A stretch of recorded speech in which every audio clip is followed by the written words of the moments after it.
चले नारायण भगवान की जय। सामग्री केले के खम्भे, पल्लव, कलश, पचल, चावल, कपूर, फूल, पुष्पों की माला, श्रीफल, ऋतुफल, अगवत, नैवेद्य, कलावा, आम के पत्ते, यगो पवित्र वस्त्र, गुलाब के फूल, दीप, तुलसी दल, पान, पंचामृत, दूध, दही, ग्रेट, शहद, शक्कर, केसर, बंधनवार और चौकी। पूजा की विधि। व्रत करने वाला पूर्णिमा संक्रांति के दिन प्रातः तो शाम काल को स्नान आदि से निवृत्त होकर पूजन स्थान में आसन पर बैठकर श्रद्धापूर्वक श्री गणेश, गौरी, वरुण, विष्णु आदि सब देवताओं का ध्यान करके पूजन करें और संकल्प करें कि मैं सत्यनारायण स्वामी का पूजन तथा श्रवण सदैव करूँगा। पुष्प हाथ में लेकर नारायण का ध्यान करें, एवं पवित्र पुष्प, धूप, नैवेद्य आदि से युक्त होकर स्तुति करें।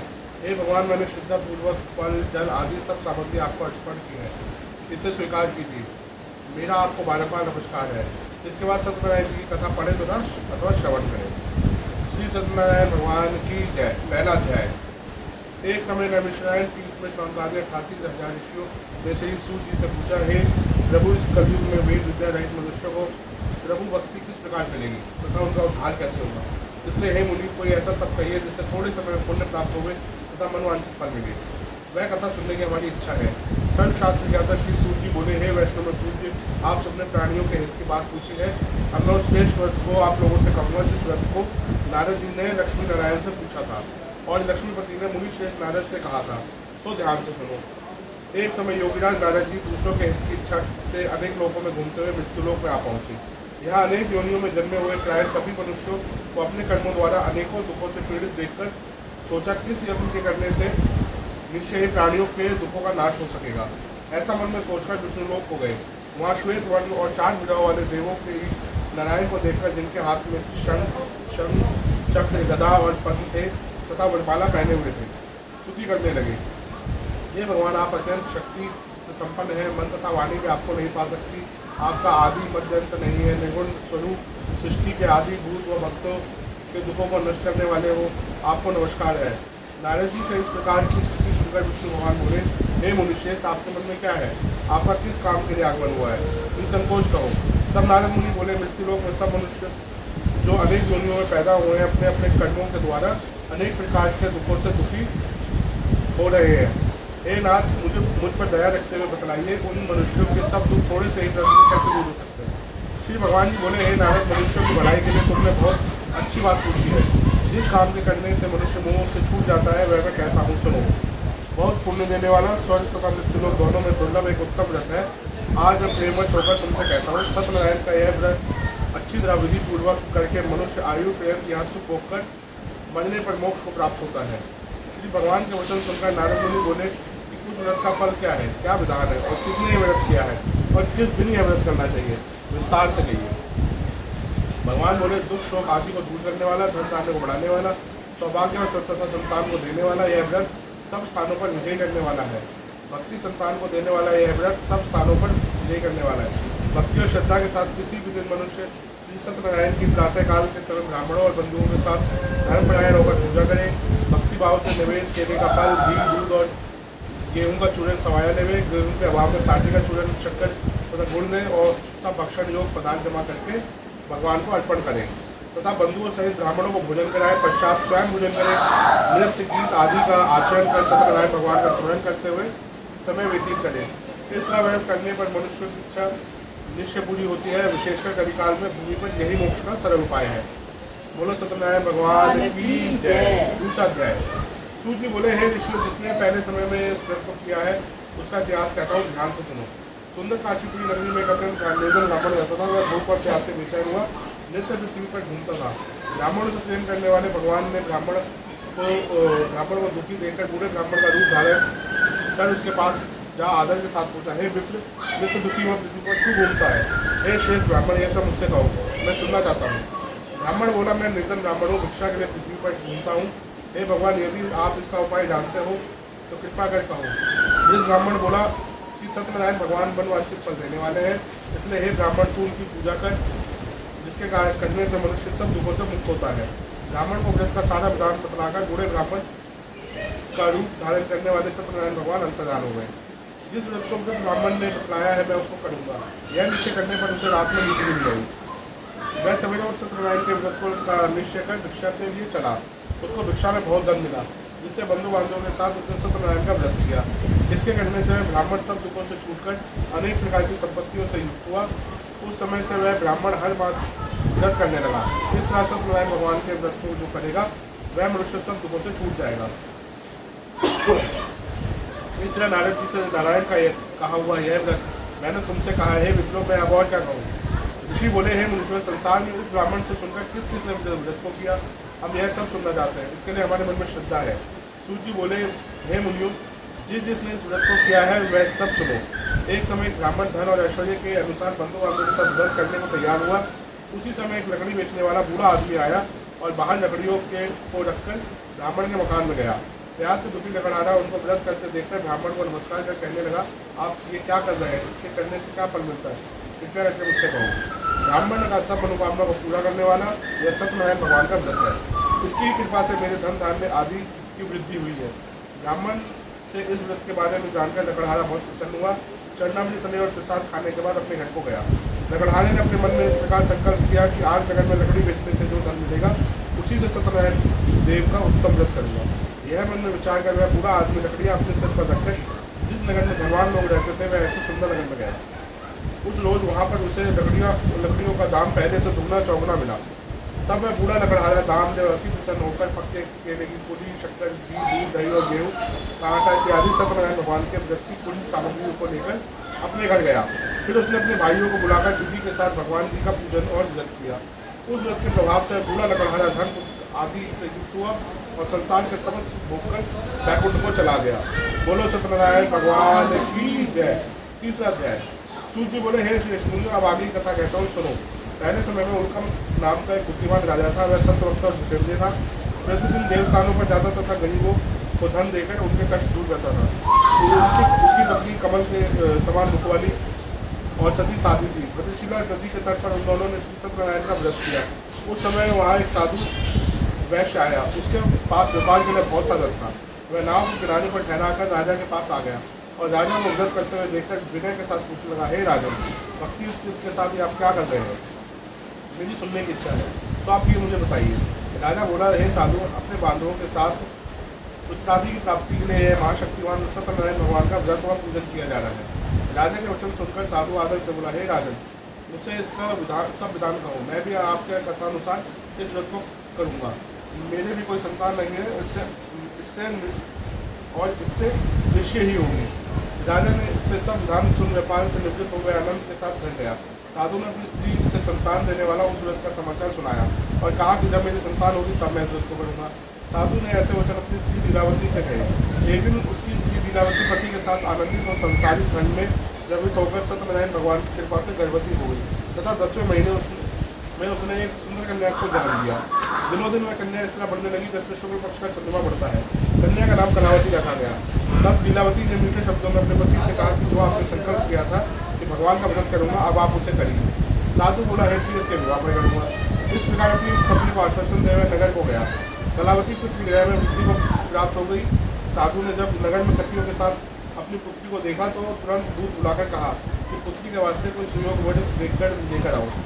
साधु की आज्ञा पाकर दूध कंचन नगर पहुंचा। वहाँ पर बड़ी खोज कर देखभाल कर लड़की के लिए सुयोग वर्ण पुत्र को ले आया।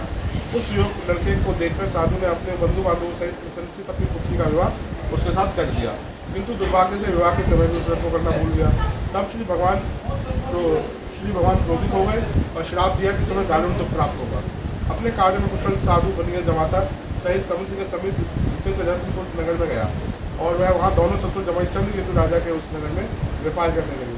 एक रोज भगवान सत्यनारायण की माया से प्रेरित कोई चोर राजा का धन चुराकर भागा जा रहा था, किंतु राजा के दूतों को आता देखकर चोर ने घबराकर भागते हुए राजा के धन को वहीं चुपचाप रख दिया जहाँ वो ससुर जमाई ठहरे हुए थे। जब दूतों ने उस साधु वैष्णव के पास राजा के धन को रखा देखा तो वह दोनों को बांधकर ले गया और प्रसन्नता से दौड़ते हुए राजा के समीप जाकर बोला कि ये दो चोर हम पकड़ कर लाए हैं, कृपया आज्ञा दें। तब राजा की आज्ञा से उन्हें कठोर कारावास में डाल दिया और उनका सब धन छीन दिया। सत्यनारायण भगवान के श्राप द्वारा उनकी पत्नी भी घर पर बहुत दुखी हुई और घर पर जो धन रखा था चोर चुरा कर ले गए। शारीरिक व मानसिक पीड़ा तथा भूख प्यास से अति दुखित हो अन्न की चिंता में कलावती ब्राह्मण के घर गई। वहाँ उसने सत्यनारायण भगवान का व्रत होते देखा। फिर कथा सुनी तथा प्रसाद ग्रहण कर रात को घर आई। माता ने कलावती से कहा, हे पुत्री, अब तक कहाँ रही हुआ, तेरे मन में क्या है? कलावती बोली, हे माता, एक ब्राह्मण के घर श्री सत्यनारायण भगवान का व्रत देखा। कन्या के वचन सुनकर लीलावती भगवान के पूजन की तैयारी कर लगी। लीलावती ने परिवार और बंधुओं सहित श्री सत्यनारायण भगवान का पूजन किया और वर मांगा कि मेरे पति और दामाद शीघ्र आए। साथ ही प्रार्थना की कि हम सबका अपराध क्षमा करें। सत्यनारायण भगवान इस व्रत से संतुष्ट हो गए। राजा चंद्र ने तो स्वप्न दर्शन देकर कहा, हे राजन, दोनों वैष्णव को प्रातः ही छोड़ दो और उनका सब धन जो तुमने ग्रहण किया है वो दे दो, नहीं तो मैं तेरा धन राजपुत्र आदि सब नष्ट कर दूंगा। राजा से ऐसे वचन कहकर भगवान अंतर्धान हो गए। प्रातःकाल राजा चंद्रकेतु ने सभा में अपना स्वप्न सुनाया। फिर दोनों बड़े पुत्रों को कैद से मुक्त कर सभा में बुलाया। दोनों ने आते ही राजा को नमस्कार किया। राजा मीठे वचनों से बोला, हे भानुभो, कालवश ऐसा कठिन सुख प्राप्त हुआ, अब तुम्हें कोई भय नहीं है। ऐसा कहकर राजा ने उनको नए नए वस्त्राभूषण पहनाए तथा उनका जितना धन दिया था उससे दुगना धन देकर आदर सहित विदा किया। दोनों वैश्य अपने घर को चल दिए। बोलो सत्यनारायण भगवान की जय। चौथा अध्याय। सूर्य बोले, वैश्य ने मंगलाचार करके यात्रा आरंभ की और अपने नगर को चला। उनके थोड़ी दूर निकलने पर दंडी भेजदारी सत्यनारायण ने उनसे पूछा, हे साधु, मेरी नाव में क्या है? अभिमानी मोड़ी खस्ता हुआ बोला, हे दंडी, आप क्यों पूछते हो? क्या धन लेने की इच्छा है? मेरी नाव में तो बेल और पत्ते भरे हुए हैं। वैश्य का कठोर वचन सुनकर भगवान ने कहा, तुम्हारा वचन सत्य हो। दंडी ऐसा कहकर वहाँ से दूर चला गया और कुछ दूर जाकर समुद्र किनारे बैठ गए। दंडी के जाने पर वैश्य ने नृत्य किया करने के बाद नाव को ऊंची ऊंची देखकर अचंभा किया और नाव में बेल पत्ते आदि देखकर मुच्छी को जमीन पर गिर पड़ा। फिर मुच्छा खोलने पर अत्यंत शोक प्रकट करने लगा। तब उसका दामाद बोला कि आप शोक न करें, दंडी का श्राप है, अतः उनकी शरण में चलना चाहिए, तभी हमारी मनोकामना पूरी होगी।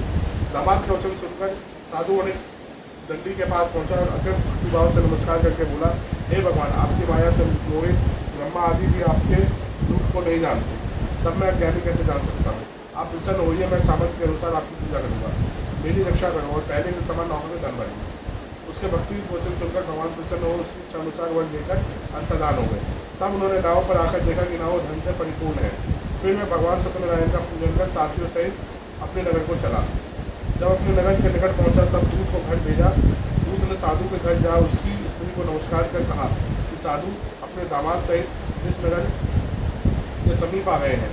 ऐसा वचन सुन साधु की स्त्री ने बड़े हर्ष के साथ सत्यदेव का पूजन कर उसकी जगह मैं अपने पति के दर्शन करके जाती हूँ, तो कार्य पूर्ण कर शीघ्र आना। माता के ऐसे वचन सुनकर कलावती प्रसाद छोड़कर पति के पास गई। प्रसाद की अवज्ञा के कारण सत्यदेव ने रुष्ट हो उसके पति को नाव से पानी में डुबो दिया। कलावती अपने पति को ना देखकर रोती हुई जमीन पर गिर गई। इसने नौका को डूबा हुआ तथा कन्या को रोता हुआ देख साधु दुखित को बोला, हे प्रभु, मुझसे या मेरे परिवार से कोई भूल हुई हो तो उससे क्षमा करो। उसके दीन वचन सुनकर सत्यदेव प्रसन्न हो गए और आकाशवाणी हुई थे, साधु, मेरी कन्या में प्रसाद को छोड़कर आई है, इसलिए इसका पति अदृश्य हुआ है। यदि वह घर जाकर प्रसाद खाकर लौटे तो इससे पति अवश्य मिलेगा। ऐसी आकाशवाणी सुनकर कलावती ने घर पहुंचकर प्रसाद खाया, फिर आकर पति के दर्शन किए। तत्पश्चात साधु ने बंधु बांधवों सहित सत्यदेव का विधि पूर्वक पूजन किया। उस दिन से वह प्रत्येक पूर्णिमा को सत्यनारायण भगवान का पूजन एवं कथा करने लगा। फिर इस श्लोक का सुख होकर अंत में स्वर्गलोक को गया। बोलो सत्यनारायण भगवान की जय। 5वां अध्याय। सूर्य बोले, हे ऋषि, मैं और भी कथा कहता हूँ, सुनो। प्रजापालन में तुमधन नाम का एक राजा था। उसने भी भगवान का प्रसाद त्यागकर बहुत दुख पाया। एक समय वन में जाकर वन्य पशु को मारकर वन के नीचे आया। वहाँ उसने ग्वालों को भक्तिभाव से बांधवों सहित सत्यनारायण जी का पूजन करते हुए देखा। राजा देखकर भी विद्वानवश वहाँ नहीं गया और ना ही नमस्कार किया। जब ग्वालों ने भगवान का प्रसाद उसके सामने रखा तो वह प्रसाद को त्याग कर अपनी सुंदर नगरी को चला। वहाँ उसने अपना सब कुछ नष्ट पाया, तो वह जान गया कि ऐसा भगवान का ने किया है। तब वह विश्वास कर ग्वालों के समीप गया और विधि पूर्वक पूजन कर प्रसाद खाया, तो सत्यदेव की कृपा से पहले जैसा था वैसा ही हो गया। फिर दीर्घ काल तक सुख भोगकर मरने पर स्वर्गलोक को गया। जो मनुष्य इस परम दुर्लभ व्रत को करेगा, भगवान की कृपा से उसे धन धान्य की प्राप्ति होती है तथा सब मनोरथ पूर्ण होकर अंत में वैकुंठ धाम को जाता है। जिन्होंने पहले इस व्रत को किया उनके दूसरे जन्म की कथा कहता हूँ। व्रत शतानंद ब्राह्मण को ने सुदामा का जन्म लेकर मोक्ष को पाया। उल्कामुख नाम का राजा दशरथ होकर वैकुंठ को प्राप्त हुआ। साधु नाम के वैश्य ने मोहध्वज बनकर अपने पुत्र को आगे से छीनकर मोक्ष को प्राप्त किया। महाराज सौंदर्य ने स्वयं होकर भगवान में भक्ति कर्म कर मोक्ष प्राप्त किया। इति श्री सत्यनारायण व्रत कथायां संपूर्ण। बोले सत्यनारायण भगवान की जय।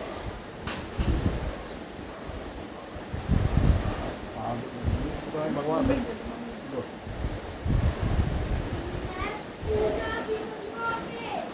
आ जाओ, आरती करें।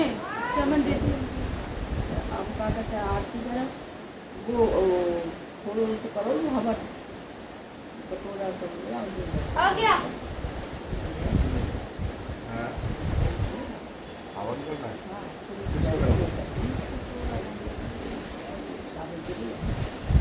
अरे छोटा छोटा यो सारी वीडियो बना ली लाइट दे लाइट कटोरा के बाद नीचे से भाई में करते लाल यो यो नमः प्रचोदयात् इदं गायत्रे इदं नमः भूर्भुवस्वः तत्सवितुर्वरेण्यं भर्गो देवस्य धीमहि धियो यो नः प्रचोदयात् इदं गायत्रे इदं नमः ॐ भूर्भुवस्वः तत्सवितुर्वरेण्यं भर्गो देवस्य धीमहि धियो यो नः प्रचोदयात् इदं गायत्रे इदं नमः। हो गया। आप भी डाल दो। लो एक ही चढ़ा दो। आप ऐसे चलो मैं चढ़ाऊं? रेडीमेड में खड़े होके ऐसे चढ़ो। खड़े ऊपर तक होके करते चले जाओ। ऐसे ऐसे ऐसे यहाँ से स्टार्ट करना और ऐसे चढ़ाते चले जाओ। नीचे से स्टार्ट करो, ऊपर तक ले जाओ। ऊपर ले ऊपर तक ले जाओ जाओ। ऊपर ले जाओ। अपने सर से और ऊपर, अपने सर से भी ऊपर और ऊपर और ऊपर, जितना ऊपर ले जा सकते हो। रुक जाओ।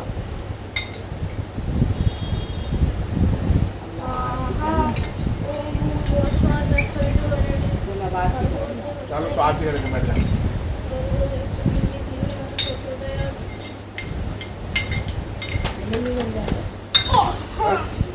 पंखा कम करो कुछ। अरे पंगा लग गया ये वाला करना, इधर वाला। तो पूजन करनी है। पापा एसी चला लो। इधर को कर दो बस एसी चला लो।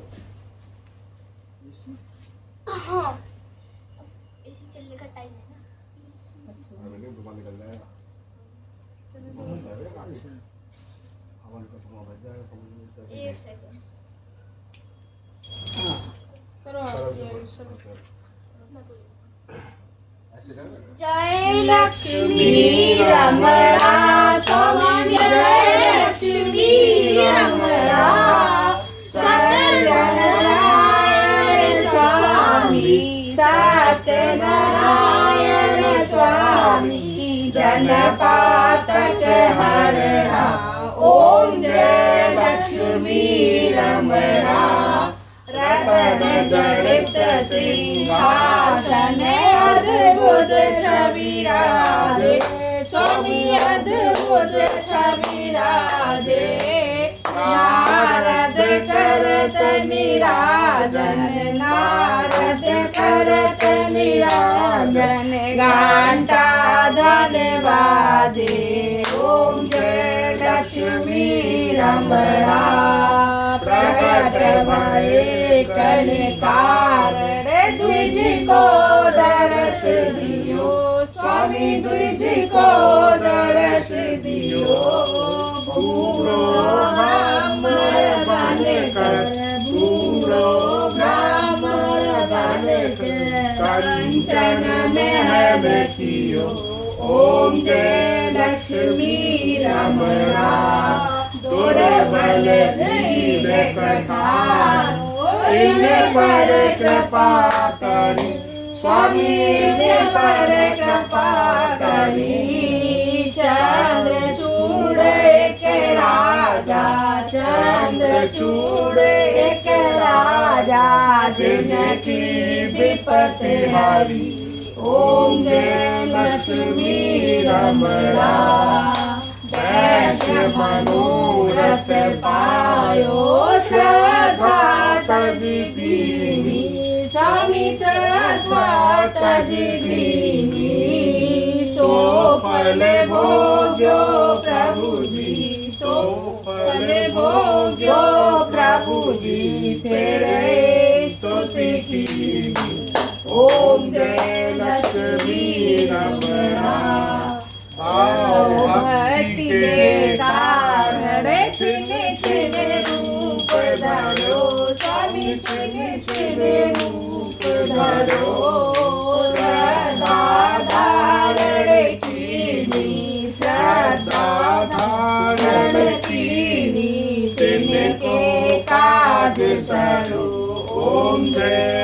लक्ष्मी रमणा ग्वाल बाल संग राजा वन में भक्ति करी स्वामी वन में भक्ति करी मन वांछित फल दीनो मन वांछित फल दीनो दीन दयाल हरि ओम जय लक्ष्मी रमणा चढ़त प्रसाद सवायो कदली फल मेवा स्वामी कदली फल मेवा धूप दीप तुलसी से धूप दीप तुलसी से राजी सत्य देवा ओम जय लक्ष्मी रमणा श्री सत्यनारायण जी की